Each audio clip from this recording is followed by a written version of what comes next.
శ్రీకృష్ణుని పుట్టుక ఒక అద్భుతం అని చెప్తారు.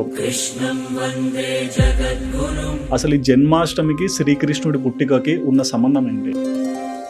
సనాతన ధర్మంలో ఏ పండగ వచ్చినా సరే ఒక రూల్, ఇది సాంప్రదాయం ప్రకారంగా శాస్త్రం ప్రకారంగా చెయ్యాలి. హృదయానికి వసుదేవుడి యొక్క హృదయం నుంచి ప్రవేశించి దేవకీ హృదయం నుంచి దేవకీ గర్భంలోకి ప్రవేశించారు. మీకు విషయం తెలుసా అండి? చెప్పండి. గర్భంలో భగవానుడు ఉన్నప్పుడు బ్రహ్మ, రుద్ర, ఇంద్రాది దేవతలందరూ వచ్చి గర్భస్థుతి చేస్తారండి. భగవానుడికి ప్రార్థన చేస్తారు, స్వామి నువ్వు ఈ లోకాన్ని రక్షించడానికి, దుష్టులని శిక్షించడానికి నువ్వు అవతారాన్ని కృష్ణుడు పుడతారు అని. ఎలా పుడతారో తెలుసా అండి?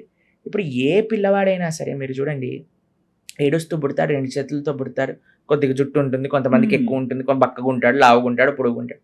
కృష్ణుడు 4 చేతులతో చతుర్భుజంతో నవ్వుతూ జలధరుదేహు నాజాను చతుర్బాహు సరసీలు జాక్షు విశాలాక్షు జారు గదా శంఖ చక్ర పద్మ విలాసు కంఠ కౌస్తుభమణి కాంతిబాను కమనీయ కటిసూత్ర కంకణ కేయూర శ్రీవచ్చలాంఛనాంచిత విహారు సురకుండల ప్రభాయుత కుండల లాటు వైఢూర్యమణి ఘనవర కిరీటు బాలు పూర్ణేందు రుచిజాలు సుగుణాల భాలు భక్తలోకపాలు కృపావిశాలు జూచి తిలకించి పులకించి యొబ్బి చెలరేగే వసుదేవుడు ఉత్సహింపే అంటుంది భాగవతం. కిరీటంతో శంఖ చక్ర గదా పద్మములతో కౌస్తుభంతో వనమాలతో పీతాంబరంతో పుట్టాడటండి స్వామి. ఇలా ఎవరైనా పుడతారండి?